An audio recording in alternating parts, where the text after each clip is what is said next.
G'day guys, I'm just going through part B of the Recursion Financial SAC.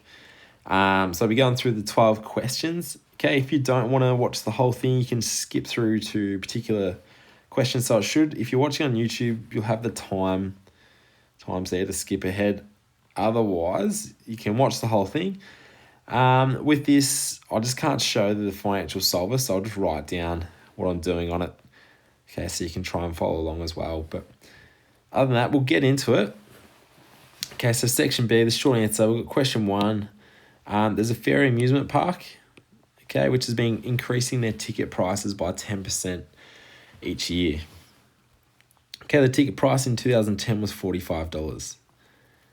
A, how much did the price of the ticket increase by in 2011? Okay, so because it's increasing by 10% each year, we know it's geometric, okay?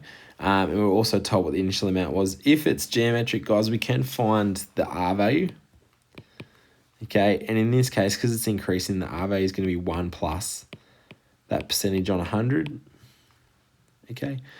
So I'm just going to go ahead and find that 1 plus, and you can put that 10 in for the percentage on 100. Okay, so it's going to equal 1.1. All right, so that's what you're multiplying by each year to find the price of the ticket. So if I multiply that by the 45 to find the value of the ticket after just 1 year, okay, I'll do that now quickly on the calculator. 1.1 times. Okay, I get $49.50. All right, but just be careful, guys, because the question asked just how much was the increase. So how much did the ticket increase in price? Okay, so in total, it's increased by $4.50. All right, so I'll just highlight that as the answer. Okay, what was the ticket price in 2013? So what we have to do is, because it's a geometric sequence, we're just multiplying by that 1.1 each year. Okay, so if you want, you can just do this on your calculator. You can start with the $45, okay, and you can times the 1.1 3 times, so cubed. All right, otherwise, if you want to just do 45 times 1.1, enter, times 1.1, enter, times 1.1, enter, that's fine as well. Okay, that'll get us the value after 3 years. Okay, which equals $59.895. Okay, and just with financial, guys, just make sure you're always doing the nearest cent. Okay, so the 2 decimal places. Okay, so this 5 is going to round that 9 up. Okay, which will round this 8 up. Okay, so it's 59.90. All right, moving on. Question C, write down a recurrence relation that calculates the price, so the ticket price, PN, after N years. So with recurrence relations, guys, just make sure you are using the notation they give you.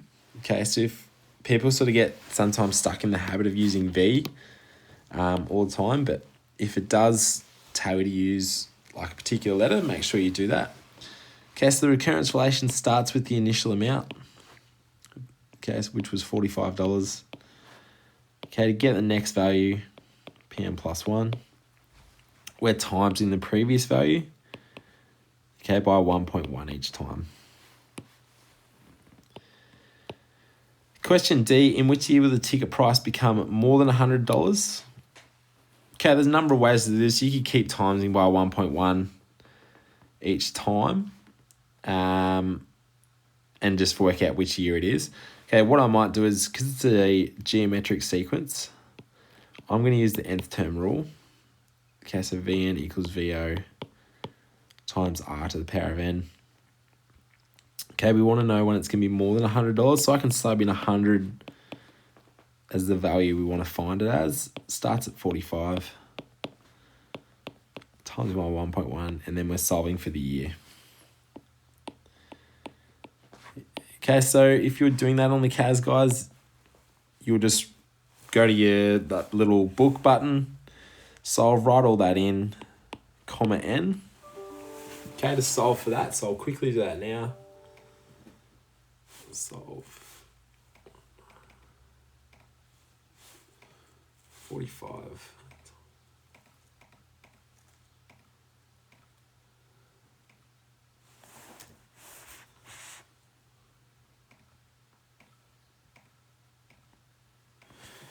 All right, so that equals 8.377 years. Okay, again, just be careful because the question asked in which year will it become. So you can't just say, after 8.377 years. Okay, because it started in 2010. Right, if I add the 8 years, that makes 2018. Okay, but then it's got to add the 0.377. So it's going to be in 2019. I should write therefore 2019 that it's above $100. Cool. All right, question 2. Kelly bought her current car 5 years ago for $22,500. Okay, let VN be the value of Kelly's car after N years. All right, so before I get into the question, she bought it 5 years ago. We know its initial amount. Okay, and we're using VN. All right, question A. If Kelly assumes a flat rate depreciation of 12% per annum, write down a recurrence model for the value of Kelly's car after N amount of years. All right, so the key wording there, guys, is flat rate depreciation. Okay, and we know it's 12% as well. Okay, so flat rate is arithmetic sequence. What we're going to have to do is find what 12% of... So I'll do that now. What 12% of the initial amount is. Okay, if I might actually write, not working. So that's percentage on 100 times the initial amount. Okay, I think in the textbook it calls it something like the D. Okay, for the difference. Okay, so I've just got to find what 12% of that initial amount of the car is.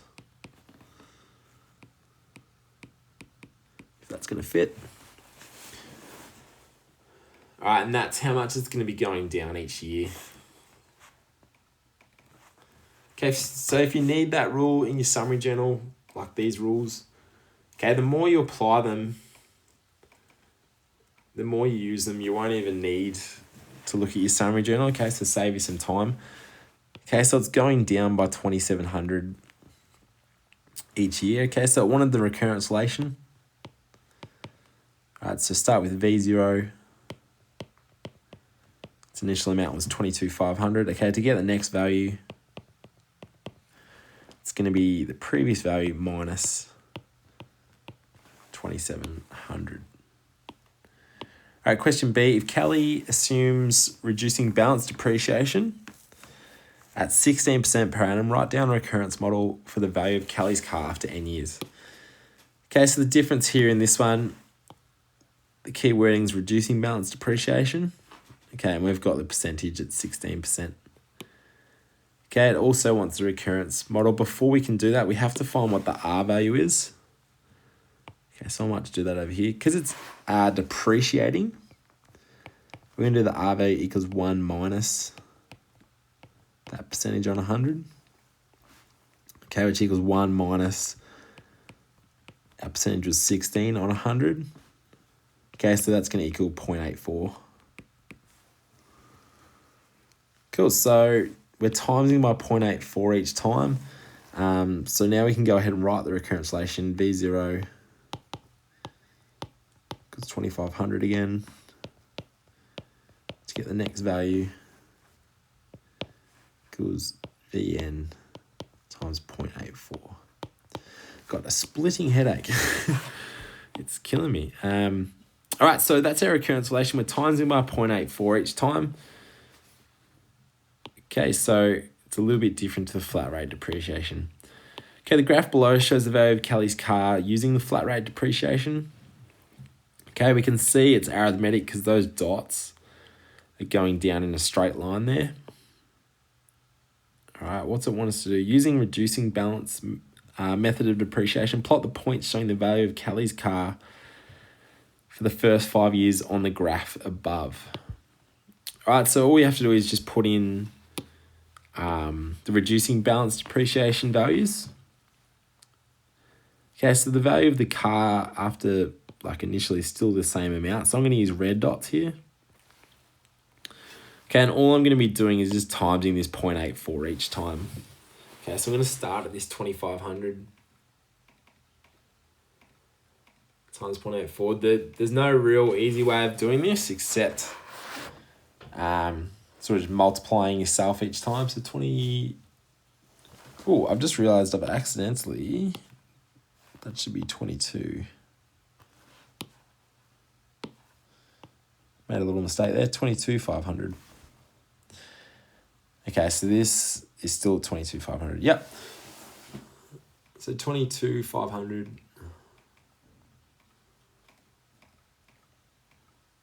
times 0.84 is 18,900. Okay, so this is 15, 16, 17, 18,900. It's about there. Okay, I saw some students actually plotting or putting the values of those points in. Okay, which can be a good habit.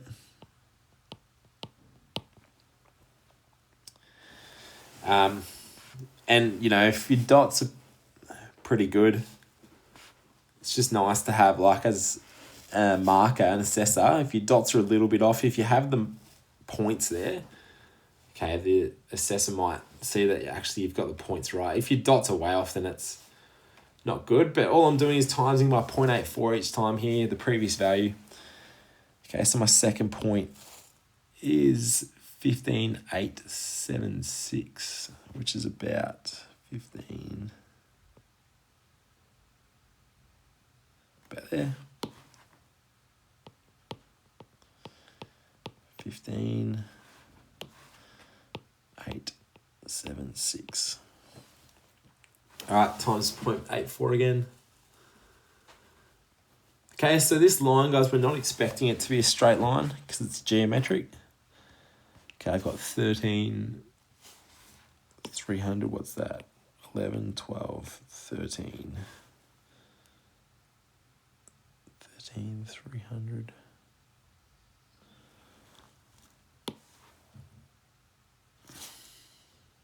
Righto.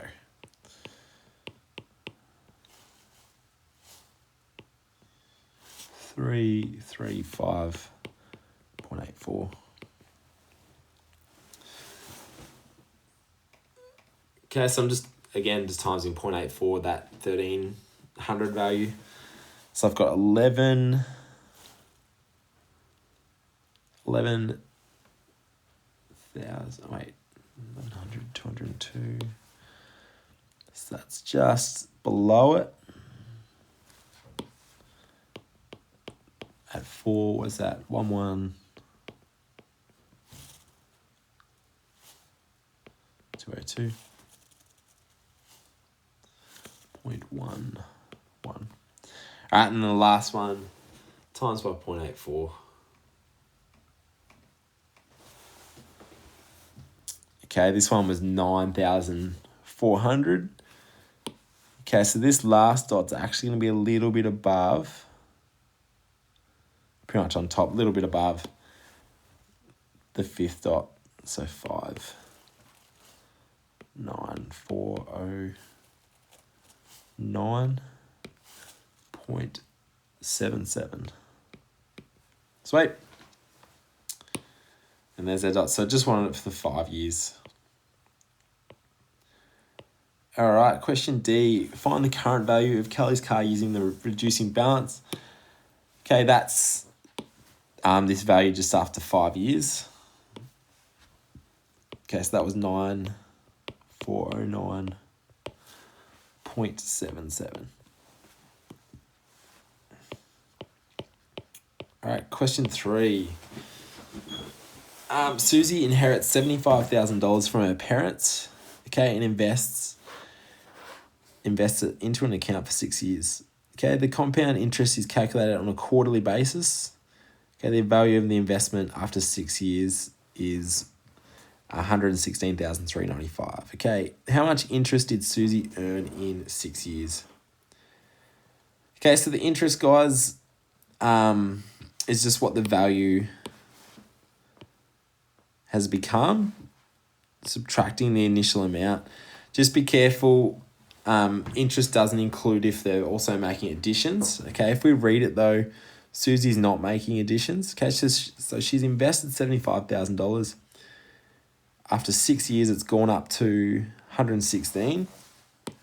Okay, the interest after that 6 years is just going to be the difference between those.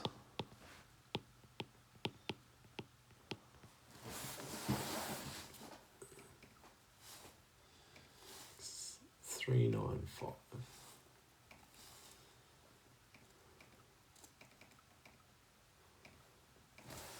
All right, which equals. Okay, so Susie gained $41,395 in interest. Okay, what was the annual interest rate annual rate of interest for Susie's investment? Give your answer correct to one decimal place. Okay, I reckon the easiest thing to do here would be doing it on the financial solver. Okay, you can do it tech-free too, but the thing that scares me is the compound interest quarterly. Okay, it's going over 6 years. All right, you can do it using the geometric rule as well, but I'm just going to use the financial solver. So it goes over 6 years. Okay, so 6 times, and it's quarterly. Okay, so times 4. The interest rate. So these are all the things just in the financial solver. Okay, we don't know how much she invested. Okay, she invested $75,000. She wasn't making any additions or receiving any money, so that's 0. The final value is 116,395, and then compounds per year, PPY equals 4. All right, so I said it in the last video of part A. Just be careful with the compounds and payments per year. You don't get in the habit of just always thinking it's monthly. So 12. Okay, especially in multiple choice answers, they're going to have probably the answering if you put 12 there.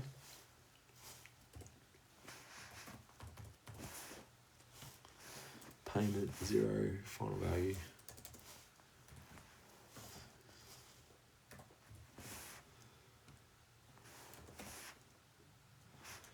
Okay, the reason I like the financial solver for this as well, because it wanted the annual interest rate, which is what the financial solver is going to give to us.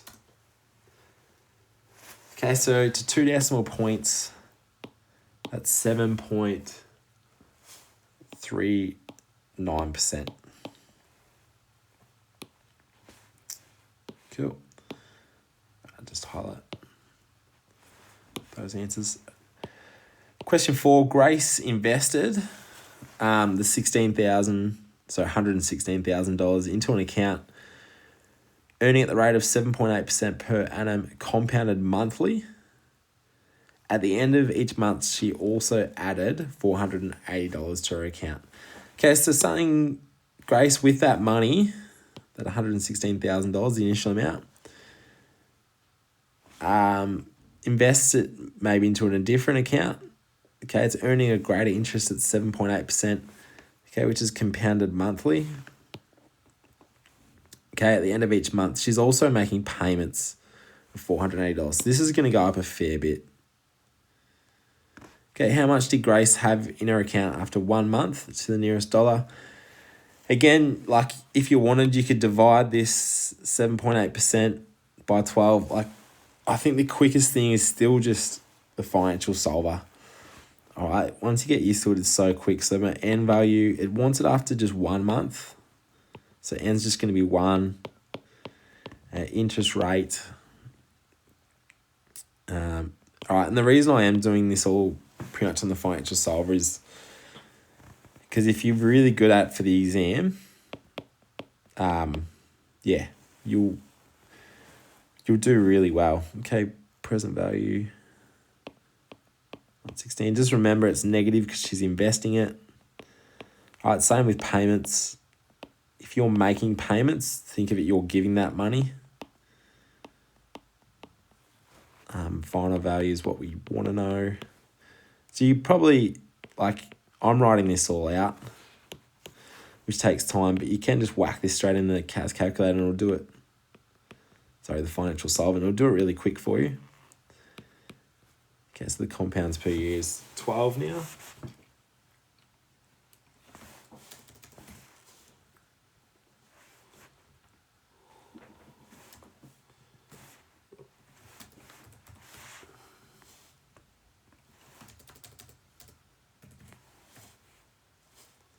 Okay, I said it in the last video as well, but just make sure that your calculator is showing enough decimals. Especially if you're using the financial solver over multiple changing periods. Okay. So get that value as, after 1 month, it's gone up to 117,631.56. All right, and it wanted it to the nearest dollar. To the nearest dollar, so that 5.56 is going to round that up. Oop. I'll just leave that there. To 117,632.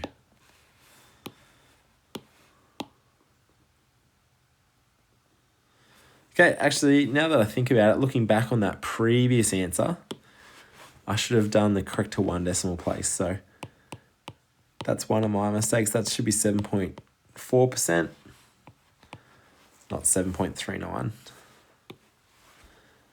Okay, so yeah, reading the questions super important. You make easy mistakes, as you see I just did then. Okay, question B. How much did Grace have in her new account after 12 months? Okay, so all I'm going to do for this question is just change this value of N to 12.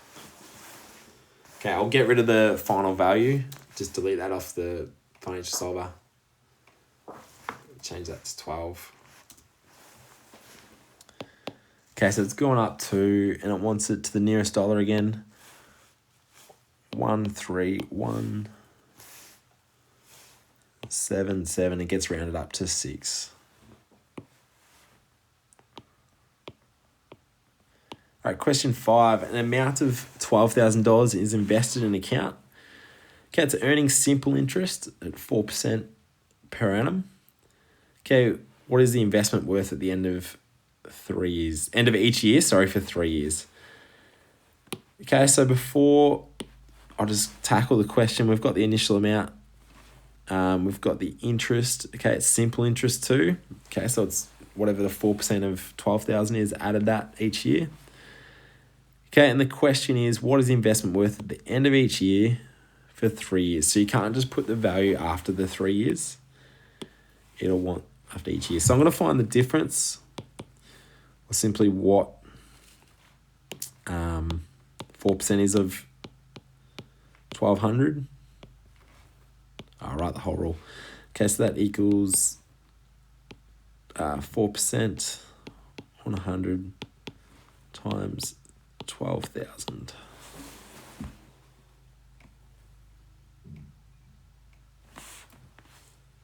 $400 times 12,000. Okay, so that amount that it's going up each year is $480. Okay, so after 1 year, I'll write 1. It's going to equal 12,480. After 2 years, it's going to be 12,960. Okay, and then after the 13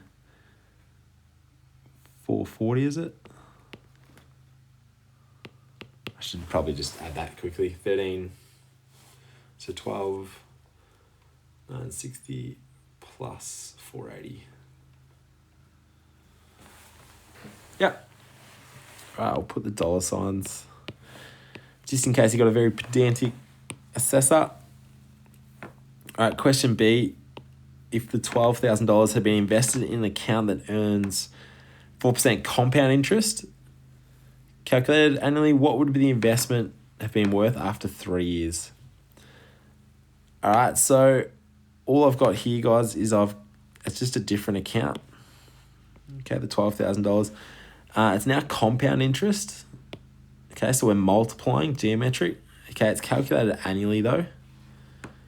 Okay, and then it just wants to know what the value is after 3 years. So because it's geometric, we can find the R value, which is 1 plus that percentage on 100. Okay, just be careful with this percentage, guys. If you are doing it, I think you can even just do this on the financial solver if you wanted as well. Yeah, you could, but just with that percentage, make sure it's per compounding period. Okay, so if it was monthly, like in this case it's annually, you'd have to divide that 4% first, but that's probably why I'm doing it this side, not on the financial solvers. I can just do it as 4. Okay, so it's 1.04. Okay, so what I'm going to be doing is just multiplying that 1.04 3 times, so 1,200 times 1.04. Again, if you can do it 3 times or just to the power of 3.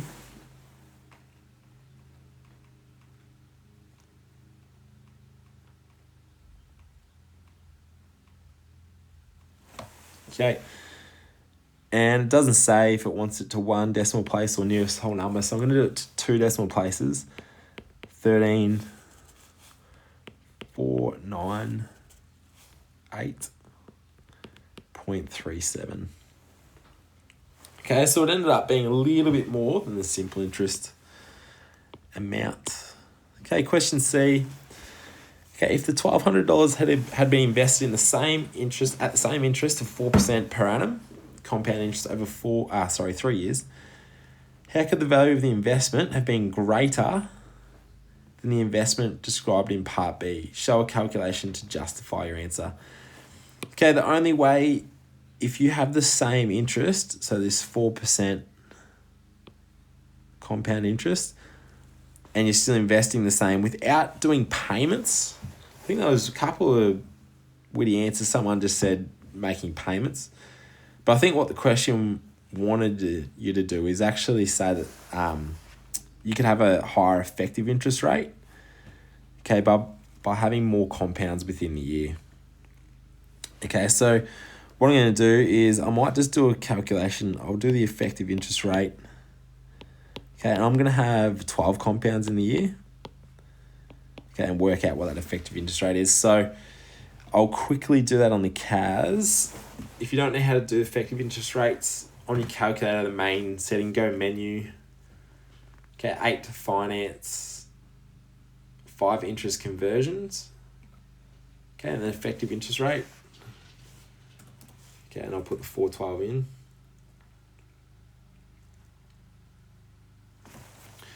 All right, so I've now got an effective interest rate of 4.07. I might add a few decimals. It's going to make my answer look better. 415%. Okay, that's my effective interest rate. We can see that this percentage is only a little bit above. I should highlight it rather than is only a little bit above. Okay, but it's going to have an impact. All right, so what I'm going to do now is I'm actually going to times the 12,000 now by this recurrence rate. So it's still 1.04, but then I'm just going to add on the rest of the things. So 1.0407,415. If you're not sure what I did, I just did that 1 plus the percentage 100. Okay, and then to the power of 3, and this value should be a bit higher. To times 1.04. Okay, this isn't the only way you could do this question if you want. I think there was different ways, but what we're after was just... I actually like that some people said it because it doesn't say ruling out payments. But I think what the question was after is the effective interest rate being higher. Okay, some more compounds in the year. Okay, so that value after 3 years is 13,527. All right, 0.26. Okay, so if I compare this value to the one above, we can see that's higher. Okay, I'll just write therefore greater increase in investment.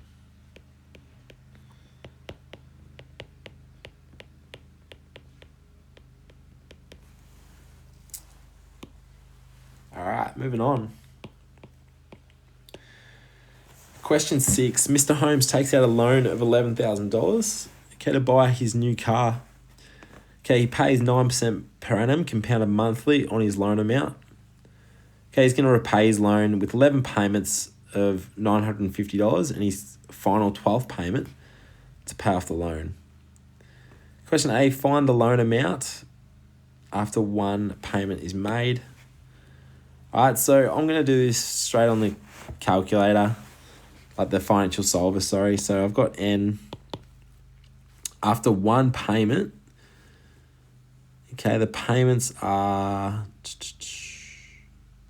pays 9% compounded monthly. Yeah, I think he's going to pay it off in the year. Buys a new car. It doesn't actually say he's going to. He will repay his loan. I think with the compound monthly, he's going to be paying off. He's going to be doing the payments at each month. So N's going to equal 1. Interest rate per annums, I should do that, is 9%. Payment, he's doing 950.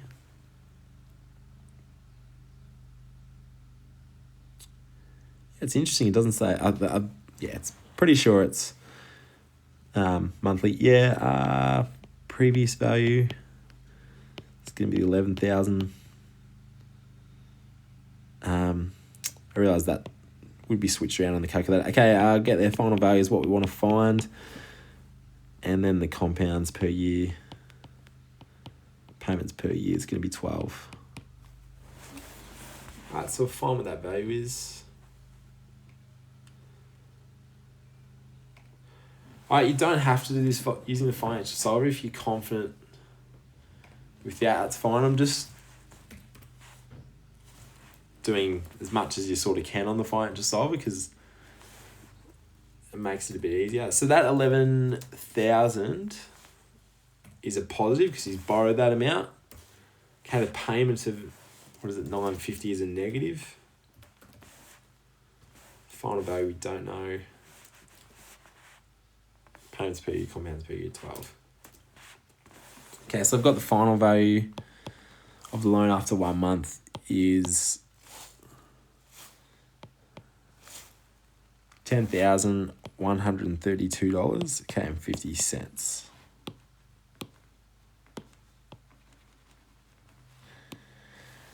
Right, let VN represent the amount of his loan after N months. A recurrence relation B0 being 11,000, VN plus 1, blah, blah, blah. Write down the values of A and B. Okay, so A in this case, if I just point to it, A is the number that's multiplying. Okay, so that's our R value. Okay, in this case, to find our R value, it's going to be 1 plus because it's increasing. All right, the percentage on 100. Okay, remember before I said that percentage though is per compounding period. Okay, so in this case, I'm not going to put 9 there. What I might do, I might just do it over the right, is just do 9 divided by 12 here first. Okay, because that's the monthly common ratio. Okay, so 0.75. Okay, so that's the percentage I'm going to put in for that answer there. Sorry, that percentage there. So 1 plus 0.75, 100. I just had a horror thought that it wasn't recording there for a sec. It could be terrible. 1 plus 0.75, 100. Okay, so equals 1.0075. Okay, so that's our value of A. I could just write A equals.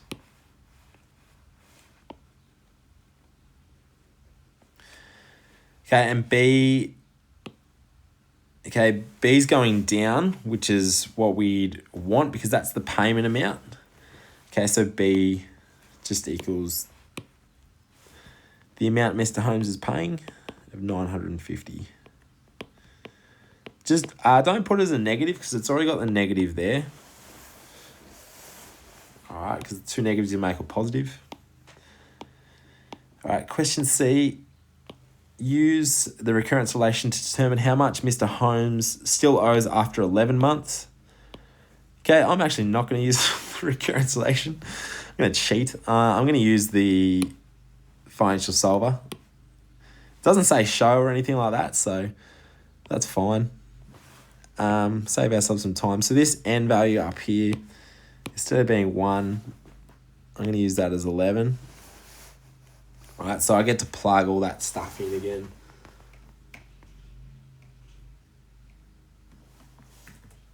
And I think I've still got all the values, which makes this quicker. Everything's good. Cool, so after the 11 months, the value still owing is $1,091 and 48 cents. So I'll just do the dollars. Cool. Question D. What is the value of the last payment? Okay, so after 11 months, he's still got this $1,091 to go. All right, and he wanted to pay it off after the 12 months, so he's going to do one more payment.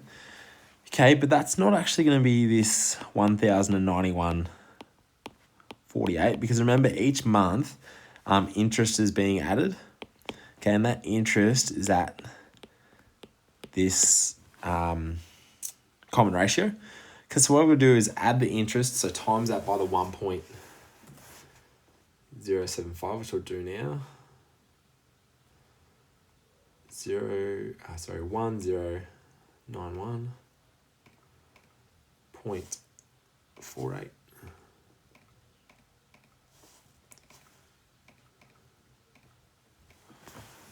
Okay, so that works out to be 1,099 and 67 cents. Cool.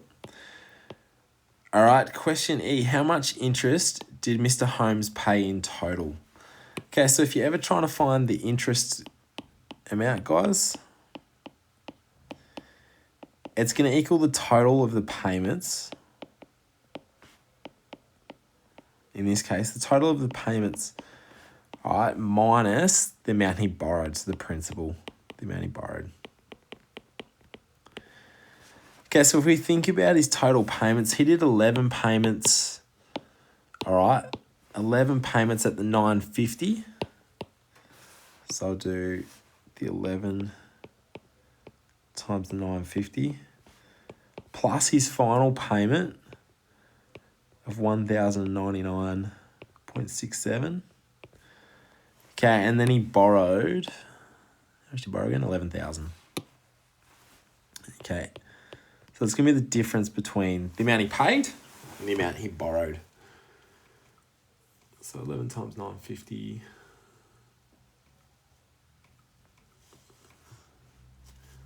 plus 1099. Okay, minus. All right, so the interest, it's not too bad. or in a year, it was $549.67. All right, question 7. Mr. Holmes bought his new car for, $14,000. The car depreciates by $1,050 each year. Okay, find the value of his car after 2 years. Okay, so quite simple. Starts at 14,000. Okay, and then we're subtracting 1,050 twice for the 2 years.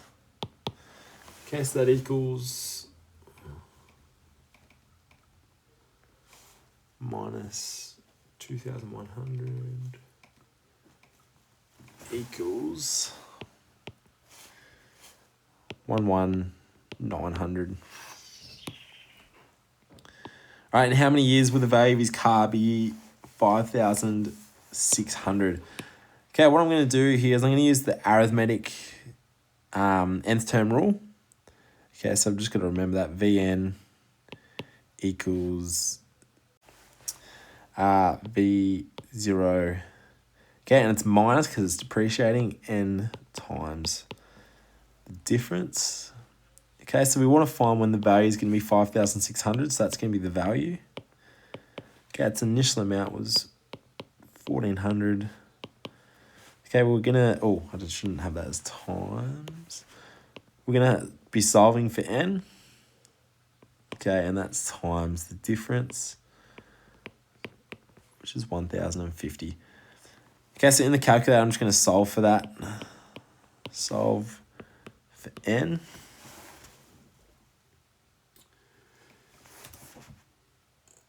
Okay. 1,400 minus n times that. Okay, so that was a flat 8 years. Okay, you could have done that by recursion as well, minus the 1,050. The reason I didn't was just in case I got a decimal answer. So if you just minus the 1,050, it'll be hard to find, but would have worked with recursion too. Okay, Mr. Holmes buys a machine. Okay, for 8,500, I might just highlight this stuff. 8,500. After 5 years, okay, the value of the machine depreciated to this amount. Okay, that's using a reducing balance method though. Okay, so not unit cost. Reducing balance. Find the annual percentage rate at which the machine depreciated. Give your answer correct to one decimal place.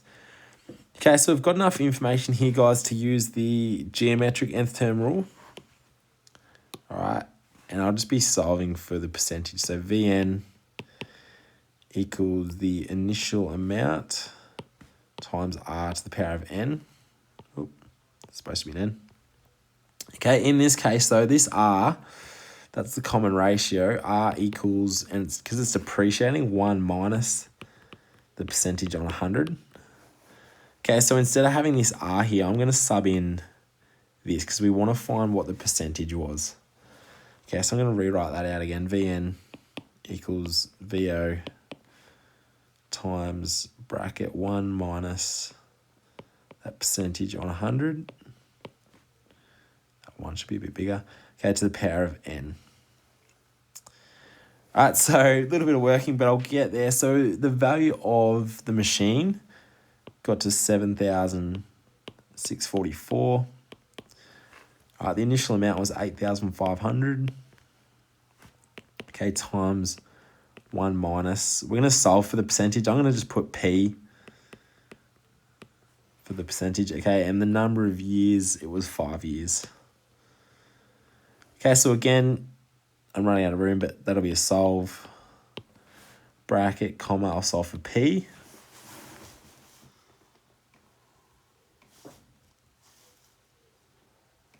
Seven, 6, 4, 4. 8,500.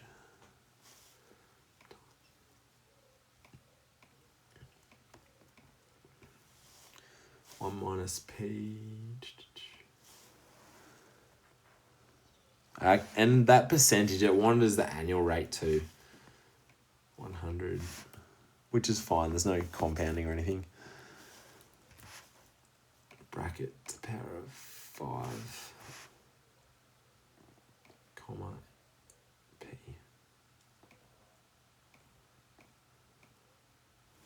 Okay, so that percentage, I'll just write equaled 2.1%. Sorry, it's a bit all over the place, that one, but I'll just highlight that. Been forgetting my highlighting. All right, D, find the minimum monthly repayment to the nearest dollar. All right, the minimum, I've just completely missed the part beneath that.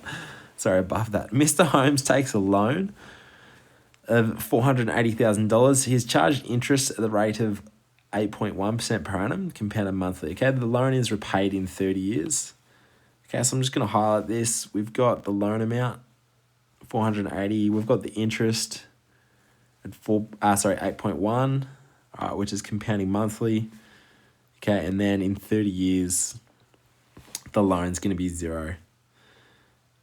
Okay, question D, find the minimum monthly repayment to the nearest dollar. So this is going to be the financial solver. All right, and we're going to be solving for the payment amount. So N's going to equal, we've got the 30 years. Okay, and there's 12 payments in the year. What's the next thing that comes? Interest rate is 8.1. Principal.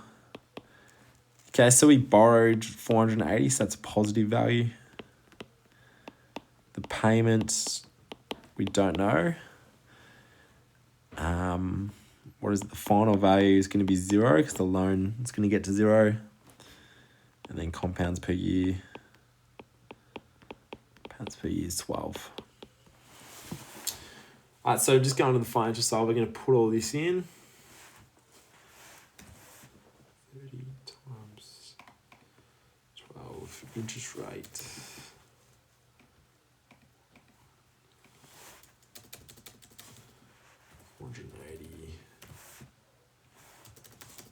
Payment.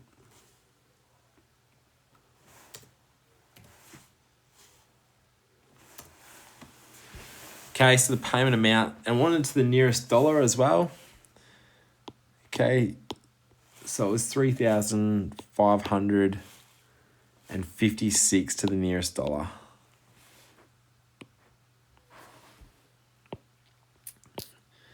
Okay, so that's the minimum repayment he has to do if he wants to get it to 0 in the 30 years. Obviously, you could pay more than that and get it done before the 30 years. Okay, but that's just the minimum payment. Okay, E, how much interest is paid by Mr. Holmes on this loan? Okay, so just applying the same skills. The interest equals the payment amount.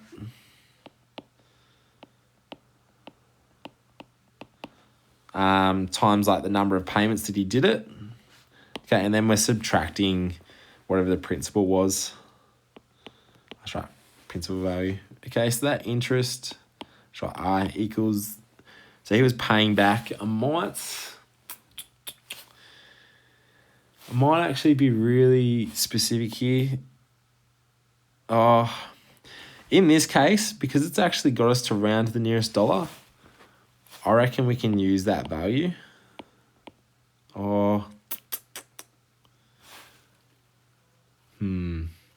What would you do?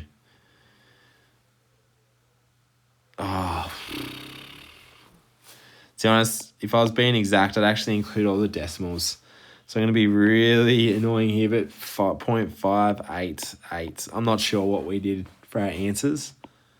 93306. That should be enough. Okay, the number of payments was 30 times 12. Which, what's that? 360? 360? Pretty sure. Yep. Okay, minus the principal, 480,000. All right, so I'm going to whack all those decimals in. It's going to be quite annoying. If you want it on your financial solver, because I solved it in this question above, you could Control C, just copy it, and then go into your calculator, Control V. Okay, so you don't have to write it all in. I'm writing it all in though. 3306. Hope that should be enough. Times 360. Okay, more minus 480. Again, I'm not sure what we did in terms of if we didn't round, whatever, but I've got that as, but rounding's more accurate. And now that I think about it, yeah, don't use the rounded one. Use the decimals.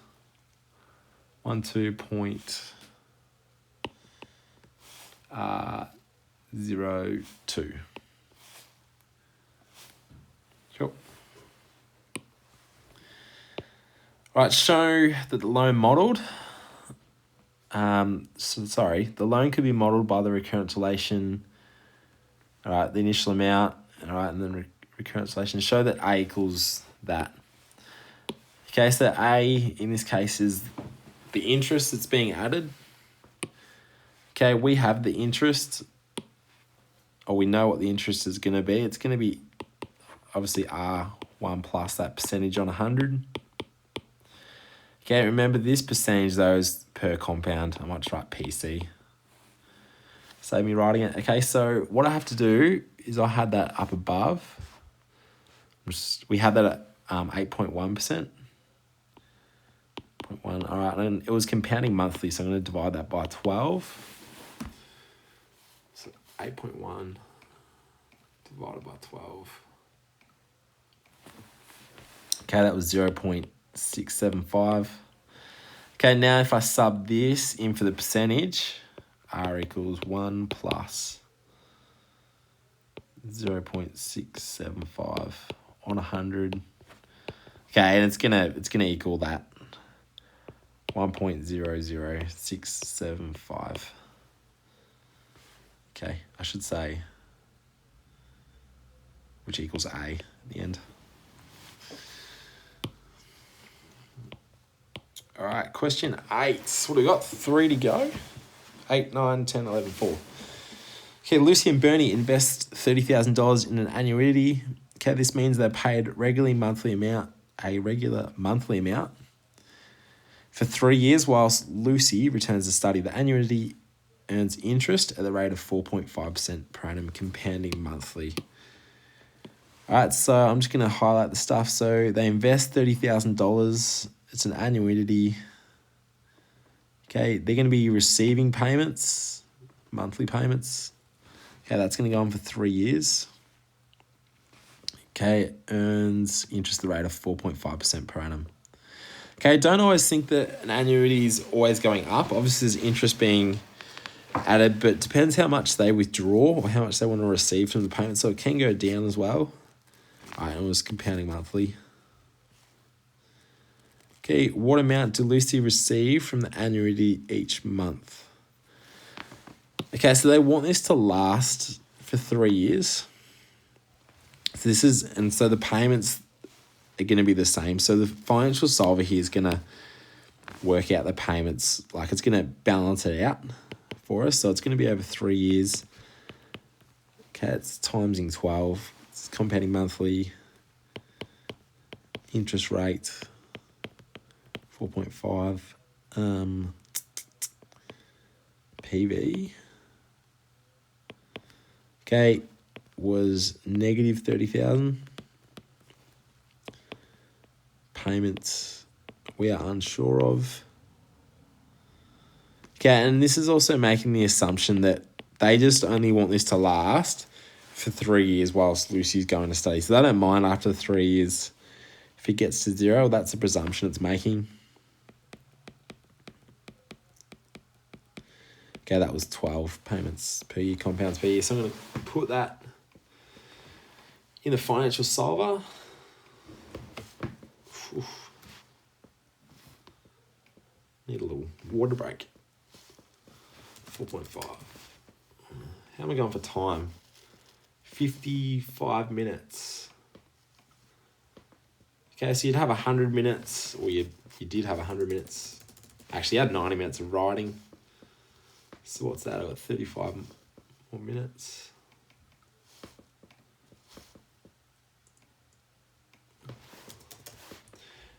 Okay, and obviously me saying all this, you'll do it quicker, just being able to do it, rather than having to write it all out. But the payment amount, okay, I've solved for that. They're receiving 800. Okay, I didn't say it to the nearest cent or anything, so we are going to do it to the nearest cent. Sorry, the nearest dollar. So it's 0.41. Oh my God, I just wrote that wrong. Sorry, it's not 894. It's 892.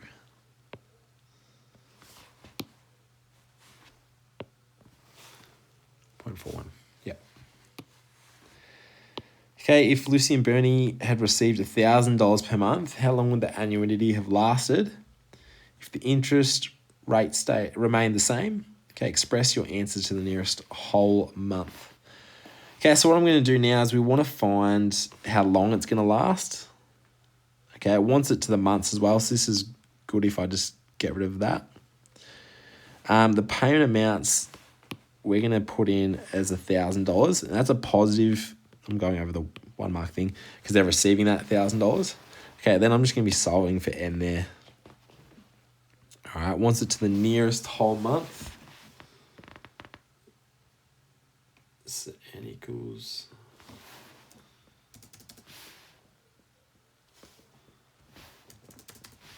4.5.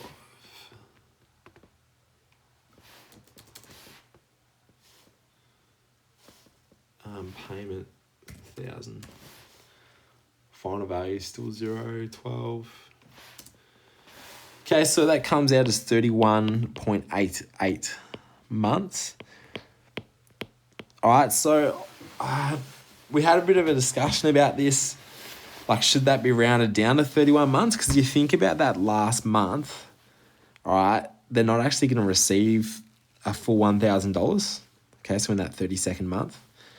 All right, and how it works is if they're still receiving the 1,000, 1,000, 1,000 each month, it just wants to know how long it's going to last. So even in that last month, okay, they're not going to be paid $1,000, but it's going to last to the nearest whole months of 32 months.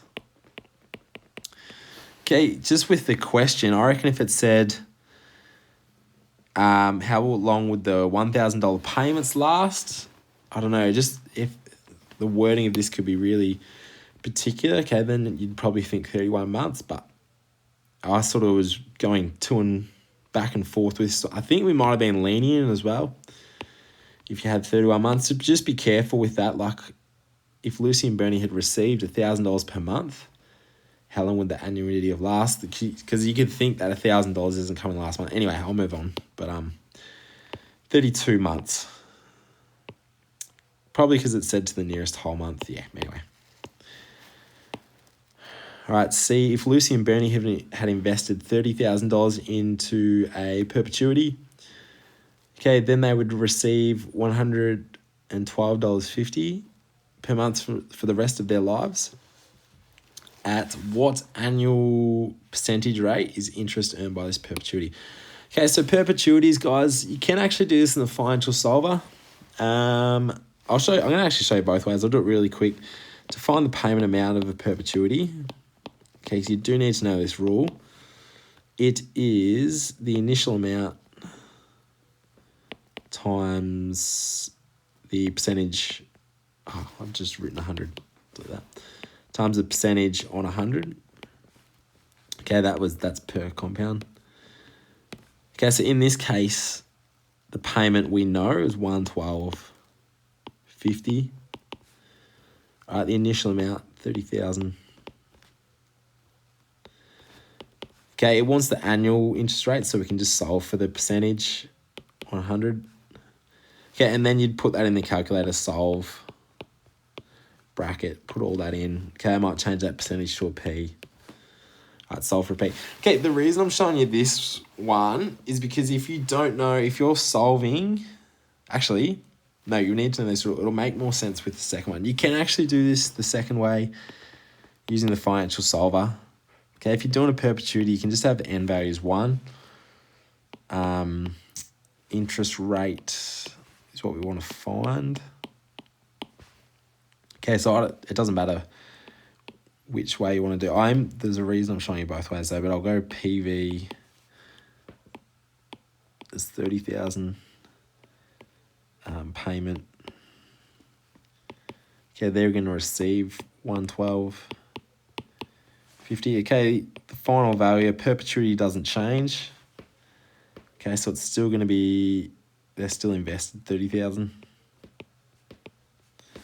Okay, and then what's the last thing? Compounds per year. Payments per year. We were told it's monthly. Okay, so you can actually do this on the financial solver and solve for the interest rate. Okay, it's going to work. The reason with perpetuities and interest-only loans, just to be careful with, is that the final value and the previous value are the exact same. Okay, so if you're doing this in the financial solver, you can't have two unknowns.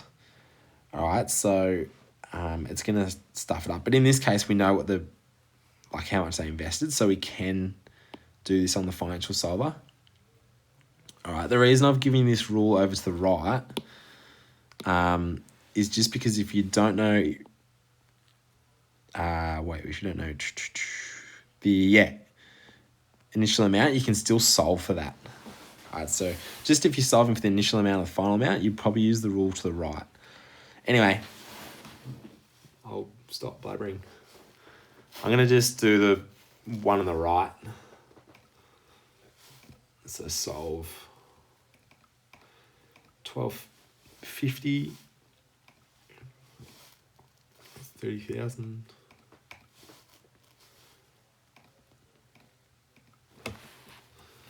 P on 100, solving for P.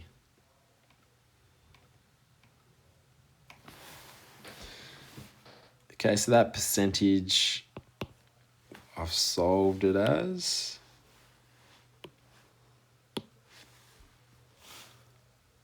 equals 0.375. All right, because that's the per compounding period as well. That's just the monthly one. So what we've got to do is times that by 12. Okay, because it wanted the annual percentage rate. Okay, so I'll quickly do that now. 0.375 times 12. Okay, which equals 4.5%. Cool, moving on. Question 9. Lucy and Bernie borrow $480,000 to purchase their home. They take out a reducing balance loan and will make quarterly repayments of $11,000 in order to pay the loan out fully after 20 years. What is the annual interest rate charged in this loan? Express your answer to the nearest as a percentage correct to 2 decimal points. Okay, so again, this is going to be a financial solver. Okay, so this loan goes for 20 years. Okay, with quarterly repayments. The amount they borrow, so I should do the interest rate first. The interest rate is what we want to find. The amount they borrow, PV, is 480, and that's positive. Okay, payment amount. They're repaying $11,000. So that's a negative value. Okay, the final value I'll do up here, we want that loan to get to 0. Okay, payments per year. And the compounds is 4. All right, so I'm just going to solve for that interest rate on the financial solver. 20 times 4.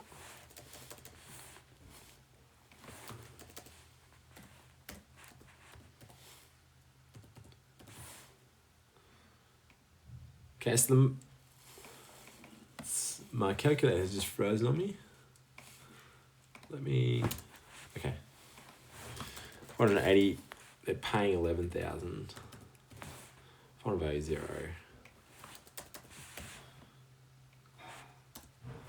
Okay, so that interest rate to do 2 decimal places is 6.78%, rounds up. After 2 years, how much principal will still be owing?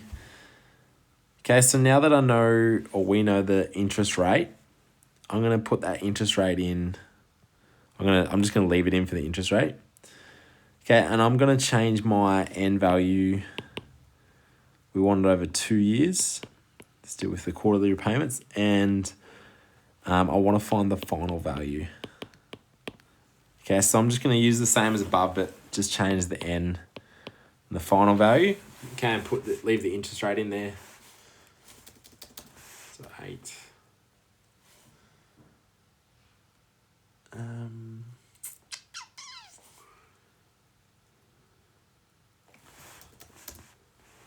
Okay, so I've got that final value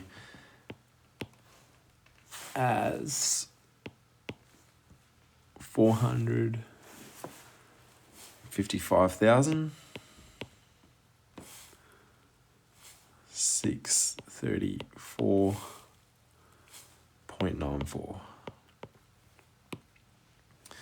After 3 years, the interest rate increases, okay, to 7.25%. The principal still owing on this loan at this time is this. Okay, so that's nice they've told us that. Okay, if the repayments remain at the 11,000, what extra length of time compared to the original term of the loan will it take to fully repay the loan? Express your answers to the nearest quarter.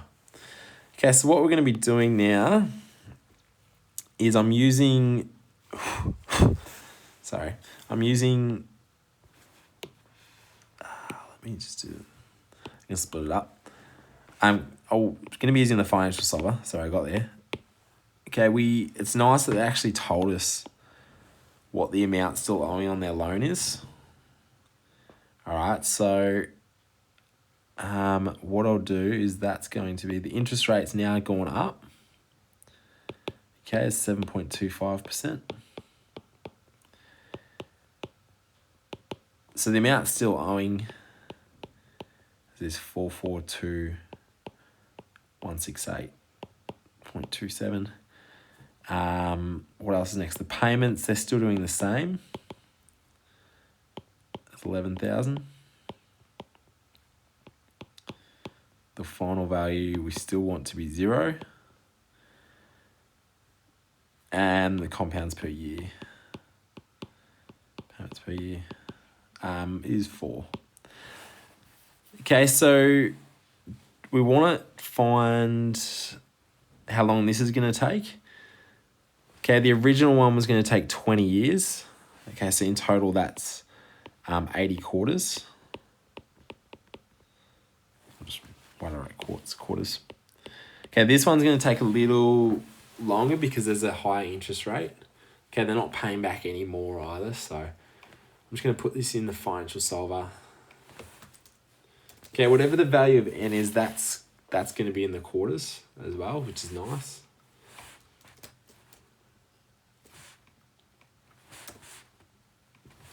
PV.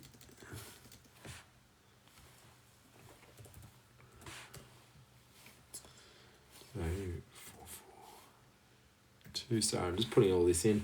Skip ahead if you want. 0.27. Payment stays the same.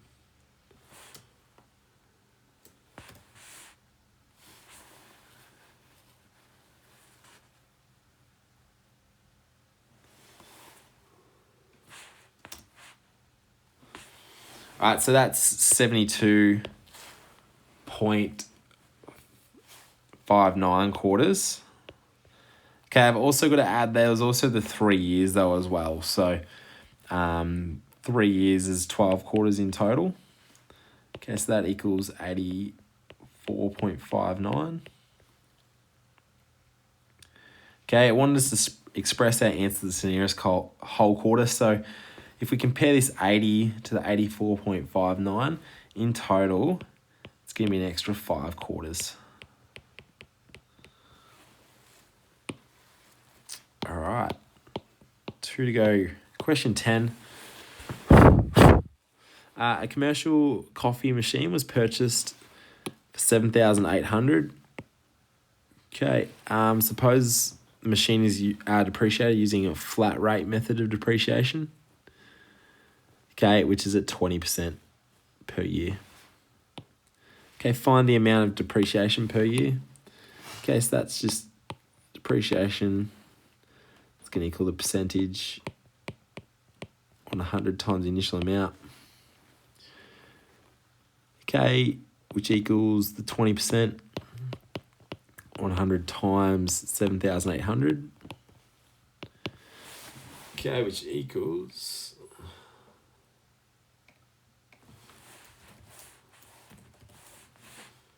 times 7,000. $1,560.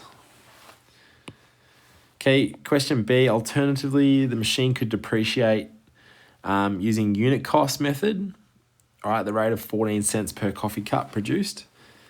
How many cups of coffee? I might just highlight that actually, 14 cents. Okay, it's unit cost now.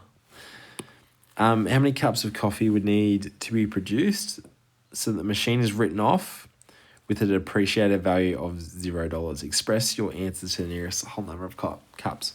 Okay, so unit cost, guys, is a form of arithmetic depreciation.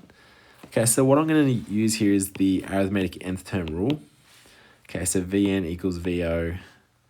And in this case, it's minus, because it's depreciating, n times our difference.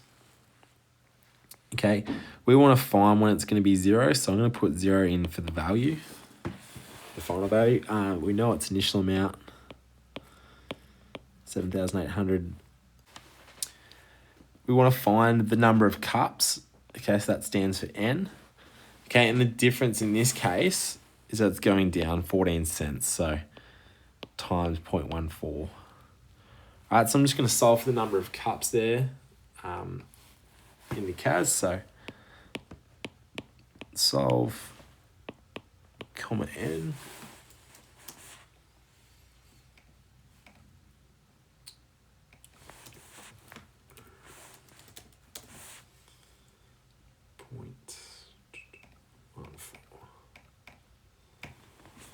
Okay, so that equals 55,714.29 cups. Okay, just in the question, guys, be careful. It wanted us to round to the nearest whole number of cups.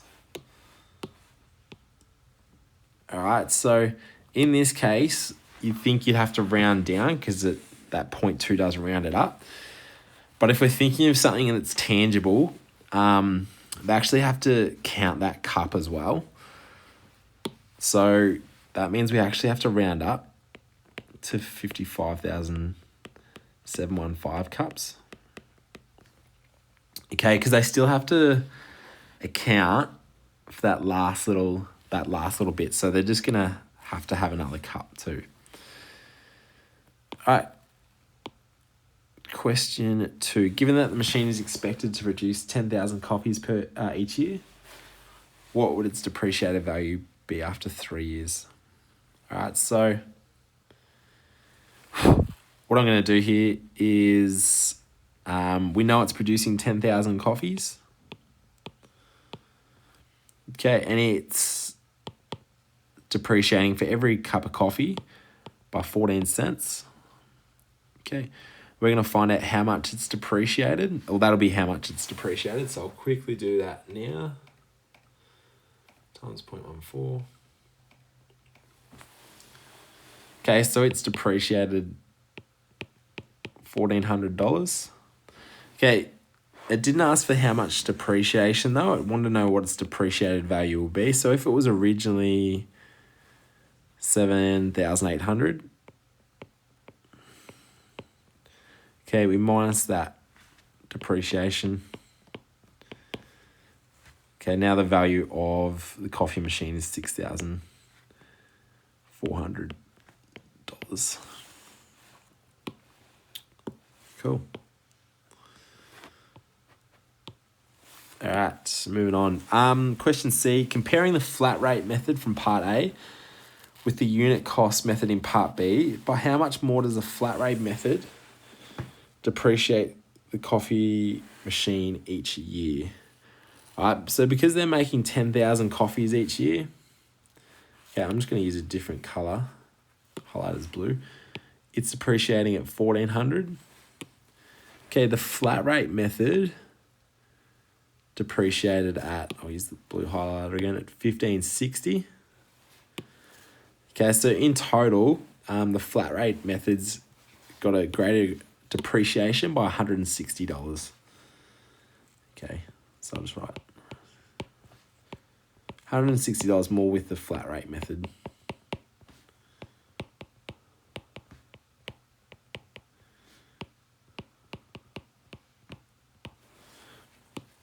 Cool, moving on.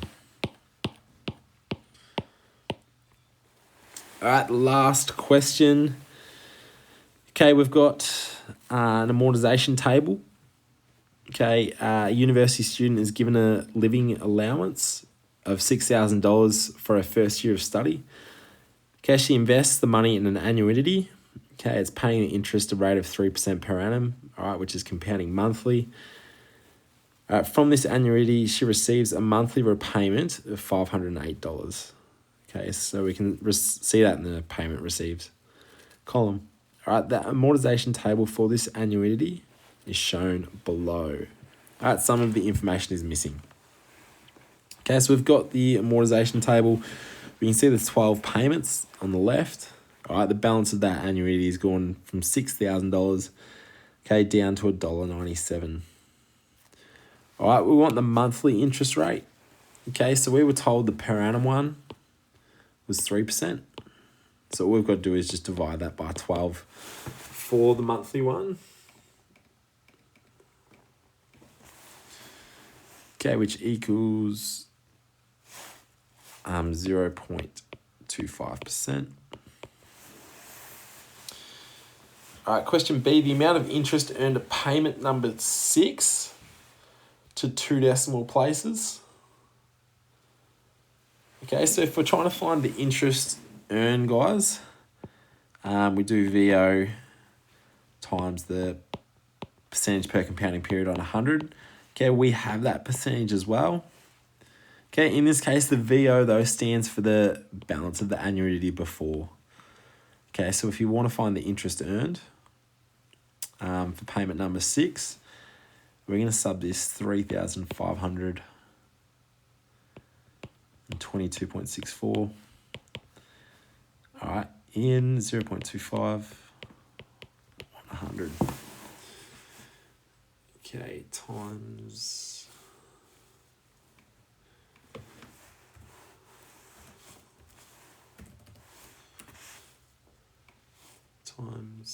3,522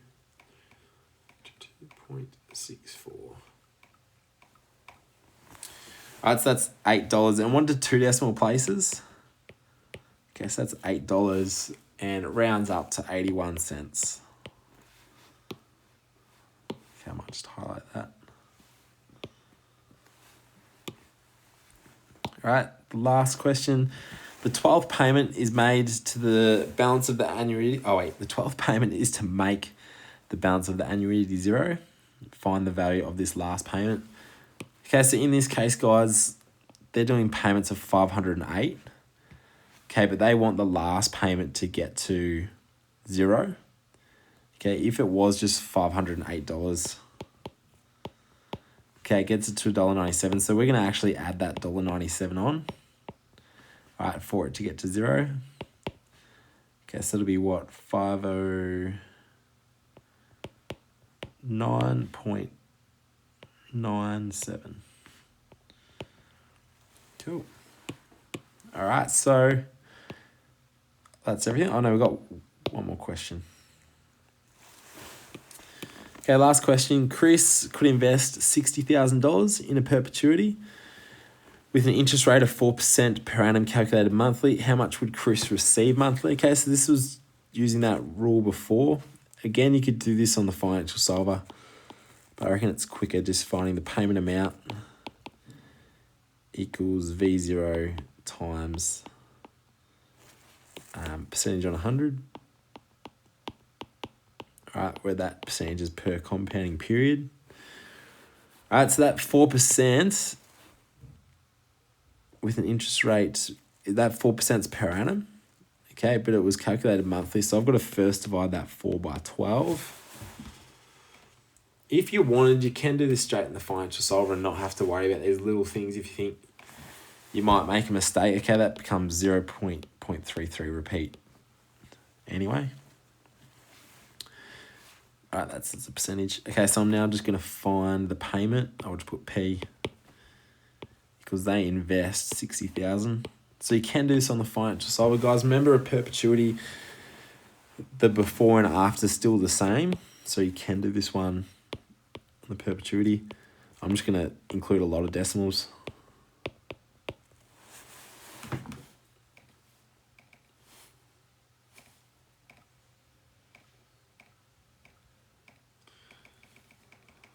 Put a heap in, divided by 100. Okay, so that worked out to be $200, which they're receiving monthly. Okay, what would be the remaining balance of this investment after 5 years? Okay, perpetuities don't change in value, so it's $60,000. All right, cool. Thanks for watching, guys. Hopefully it helps. Good luck with your exams. Good luck with your study. Go get them.